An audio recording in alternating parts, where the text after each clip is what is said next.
Imagine if I told you that the unmistakable voice of Johnny Cash still reverberates through the concrete corridors of Folsom State Prison decades after his death. This is not folklore or legend, but a chilling phenomenon documented by multiple prison staff members and visitors who have witnessed something extraordinary within those walls. Based on eyewitness testimonies and historical records, the man in black appears to have unfinished business at the place where he delivered his most legendary performance. But before we dive into these supernatural encounters, make sure to subscribe and share your thoughts in the comments below. Folsom State Prison, established in 1878, stands as California's second oldest correctional facility, carved into the granite hillsides overlooking the American River. This imposing fortress of stone and iron has witnessed over a century of human suffering, rehabilitation, and tragedy. Its cold stone walls have contained some of America's most dangerous criminals, and its history is stained with violence, desperation, and death.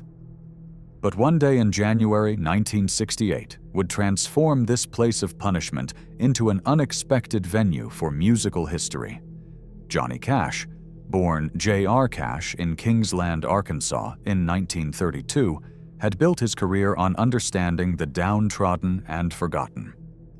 His deep, resonant baritone voice carried stories of redemption, struggle, and the human condition. By the late 1960s, Cash had become one of country music's most revolutionary figures, refusing to conform to Nashville's polished expectations. His empathy for prisoners stemmed partly from his own struggles with addiction and his brief jail stays for misdemeanors, though he never served significant prison time. This connection to those society had cast aside would define his legacy. On January 13, 1968, Johnny Cash walked through Folsom Prison's steel gates carrying his guitar and an unprecedented vision. No major artist had recorded a live album inside a maximum security prison before. Columbia Records executives were skeptical, but Cash insisted. He had performed for inmates before at San Quentin and other facilities, witnessing how music could penetrate the hardened exterior of men who had lost everything. The prison's dining hall, a cavernous space with terrible acoustics and harsh lighting, would become the stage for what many consider the greatest live album in country music history. The performance was electric, dangerous, and raw. 2 shows were recorded that day before audiences of approximately 1,000 inmates. Cash opened with Folsom Prison Blues, the song he had written 14 years earlier, inspired by the film Inside the Walls of Folsom Prison. The inmates erupted. Here was someone who saw them as human beings, not just numbers. When Cash sang the controversial line about shooting a man in Reno just to watch him die, the prisoners cheered with recognition. This was their reality, their pain, their story being told without judgment. Contemporary accounts describe an atmosphere charged with emotion. Guards stood tensely along the walls, hands near their weapons, uncertain how the volatile crowd would react. But Cash commanded complete respect. Between songs, he spoke directly to the inmates, acknowledging their humanity, making jokes that showed he understood their world. The performance lasted approximately 45 minutes, but its impact would resonate for decades. At Folsom Prison became Cash's best-selling album, reviving his career and cementing his reputation as a voice for the voiceless. What no one could have anticipated was how deeply Cash's spirit would imprint itself upon that place. The intensity of emotion that day, the connection forged between performer and audience, the raw authenticity of that moment seemed to create something permanent within Folsom's walls. According to prison records and staff testimonies collected over the subsequent decades, Johnny Cash never truly left Folsom Prison. The first documented supernatural occurrence happened in October 1997, nearly 30 years after Cash's legendary performance. Michael Patterson, a correctional officer with 15 years of experience at Folsom, was conducting a routine security check of the prison's dining facility at approximately 2 o'clock in the morning. The massive hall stood empty, chairs stacked on tables, the fluorescent lights casting harsh shadows across the concrete floor. Patterson later testified in an official incident report that he heard distinct sounds of guitar music echoing through the space. According to Patterson, the acoustics were remarkably clear, not the muffled quality of a distant radio or television. The music was coming from inside the dining hall itself, he stated in his report. I recognized it immediately. Folsom Prison Blues. I've heard that song 1,000 times, but this was different. It sounded like it was being performed live, right there in the room. The temperature in the hall had dropped noticeably, Patterson reported, despite the heating system functioning normally. He described feeling an overwhelming sense of being watched, though the security cameras showed no one else present. The phenomenon lasted approximately 3 minutes before fading completely. Patterson, known among staff as pragmatic and level-headed, struggled to explain what he had experienced. He conducted a thorough search of the area, checking for any possible audio equipment or inmates out of their cells. Nothing could account for the music. What made Patterson's account particularly credible was his reluctance to report it officially. Only after similar experiences were documented by other staff members did he come forward. The incident was logged in prison records, though administrators initially dismissed it as auditory hallucination or a prank. However, the pattern had begun. In March 2003, the paranormal activity at Folsom intensified dramatically. Linda Morrison, the prison's education coordinator, and 2 volunteer music instructors were working late in the dining facility, which had been converted for use as a multi-purpose space during evening hours. According to Morrison's detailed written testimony, collected by prison administration after multiple staff complaints, the 3 women experienced something that defied rational explanation. Morrison described the evening as ordinary until approximately 9:15. The group was organizing sheet music and folding chairs when the lights in the dining hall began to flicker rhythmically. It wasn't random electrical issues, Morrison testified. The lights were pulsing in a pattern, almost like a rhythm. Then we heard it. That voice. Deep, unmistakable, singing Folsom Prison Blues. All 3 women heard the performance simultaneously, eliminating any possibility of individual hallucination. The voice seemed to emanate from the exact spot where Johnny Cash had performed 35 years earlier. The music instructors, both trained musicians, noted that the vocal quality and guitar style were distinctly Cash's, not a recording or imitation. One instructor, Sarah Chen, had studied Cash's music extensively. Every vocal inflection, every guitar lick, it was authentic, Chen later stated in her interview with prison investigators. But the encounter escalated beyond mere sounds. Morrison reported seeing a shadowy figure standing in the center of the dining hall floor. The figure was man-sized, holding what appeared to be a guitar, though the details remained indistinct. It wasn't fully formed, Morrison explained. More like a shadow that had depth and presence. We could see it moving, shifting weight from foot to foot the way performers do. The temperature in the immediate vicinity of the apparition had become, in Morrison's words, bone-chillingly cold. The 3 women stood frozen, caught between terror and fascination, for what felt like several minutes but was likely only 30 to 40 seconds. The figure seemed aware of their presence. According to their testimonies, the shadowy performer turned slightly in their direction, as if acknowledging an audience. Then, as suddenly as it had appeared, the phenomenon ceased. The lights stabilized, the temperature normalized, and the apparition vanished. The incident was formally investigated by prison administration due to the credibility of the witnesses and the potential security implications.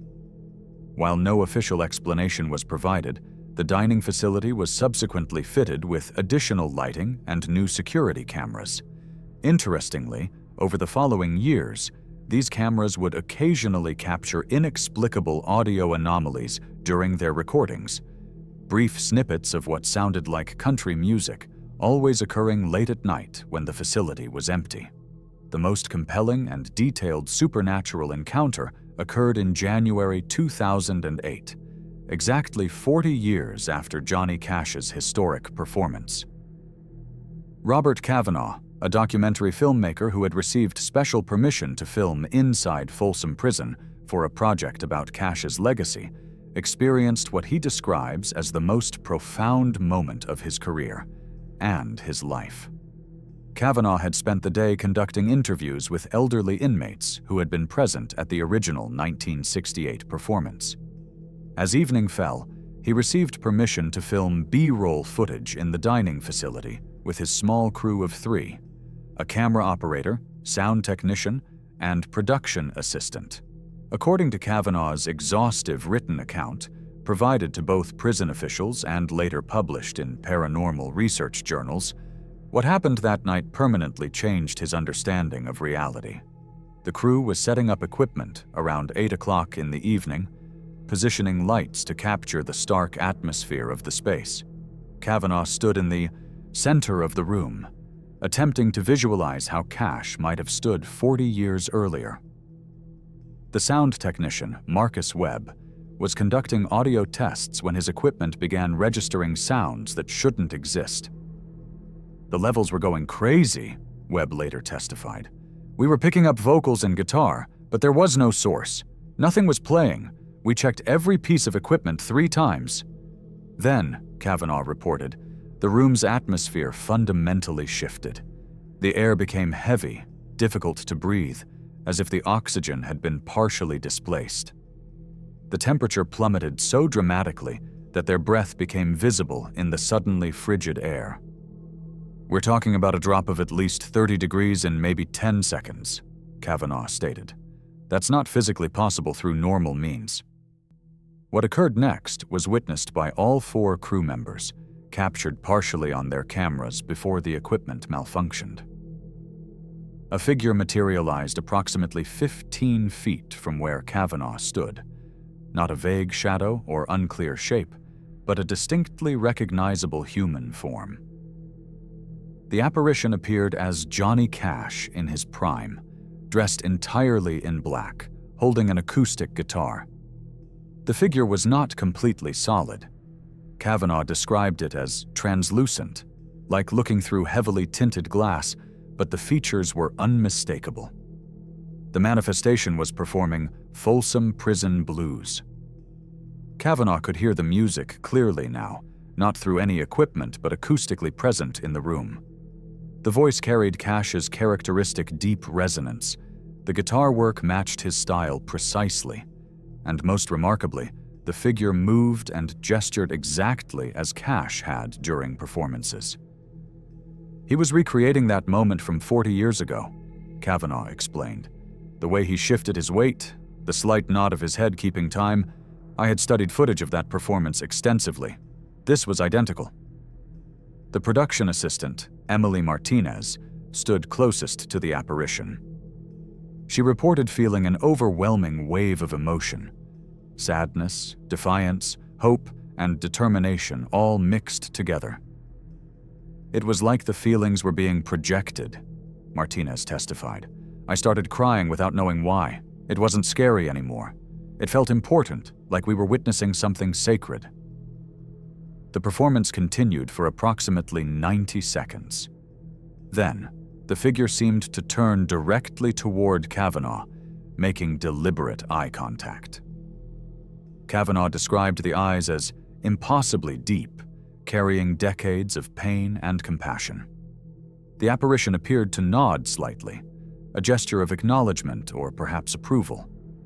Then, it simply faded away, like smoke dissipating in a breeze.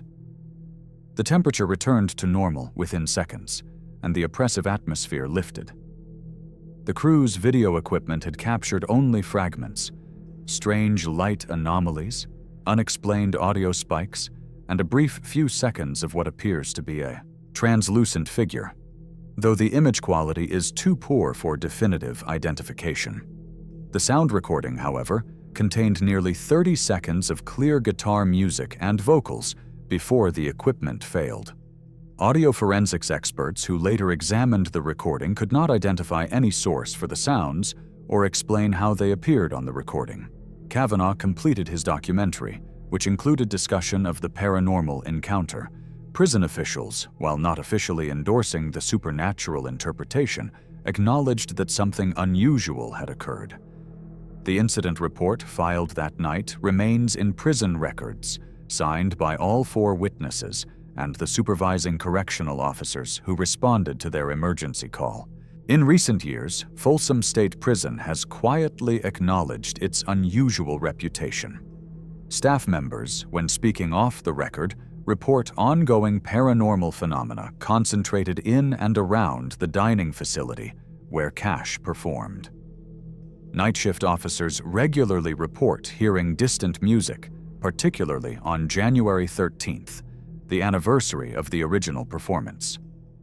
The sounds are never loud enough to pinpoint definitively, but they occur with such regularity that some officers have incorporated checking for the Cash effect into their routine patrols.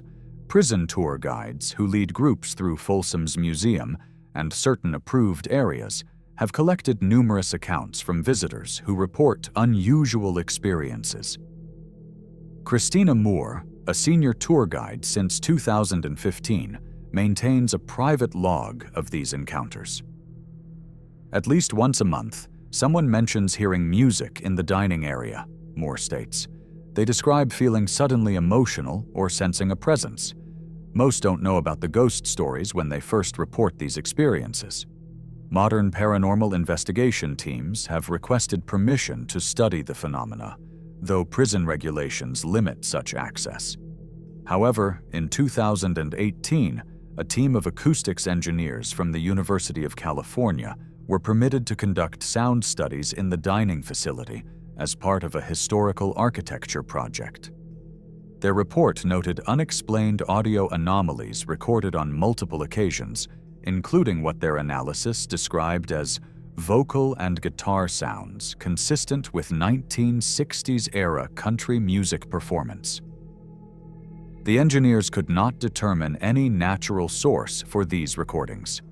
Security camera footage from the past decade, reviewed by prison safety officials, has occasionally captured strange visual distortions in the dining facility, areas where the image quality degrades or strange light patterns appear without any identifiable cause. These occurrences spike dramatically in January, particularly around the 13th. While prison officials maintain that the phenomena likely have technical explanations, they have never provided a definitive cause. Current inmates sometimes report hearing music late at night, though prison regulations prohibit unauthorized audio equipment. Some claim the music brings them comfort, a reminder that they haven't been forgotten by the outside world. Long-term inmates who were present at the original 1968 performance, now elderly men in their 70s and 80s, speak of Cash's spirit with certainty. He promised he'd come back, says Thomas Garrett, who attended the original concert as a young inmate. Looks like he kept his word. What keeps Johnny Cash's presence bound to Folsom Prison? Perhaps the answer lies in the extraordinary connection forged that January day in 1968, a moment when music transcended walls and transformed a place of punishment into a space of shared humanity. Cash gave those forgotten men something precious, recognition of their worth as human beings. That gift may have created a bond too powerful for death itself to sever. The paranormal activity at Folsom suggests that places can retain emotional imprints, that moments of profound significance might echo through time. Cash's performance represented more than entertainment. It was an act of radical empathy, a refusal to look away from those society had condemned. If consciousness can persist beyond death, perhaps it returns to places where it experienced its most meaningful purpose. The next time you hear Folsom Prison Blues, remember that somewhere in California, within walls of stone and iron, that performance might still be happening. Some songs, it seems, are too powerful to ever truly end. What would you do if you encountered the ghost of Johnny Cash, still singing for an audience that never forgot him? Would you stay to listen, or would fear drive you away? If this tale captivated you, don't forget to hit subscribe and let us know your own ghost stories in the comments below. Sometimes the most powerful hauntings aren't about terror. They're about love, purpose, and promises that transcend death itself.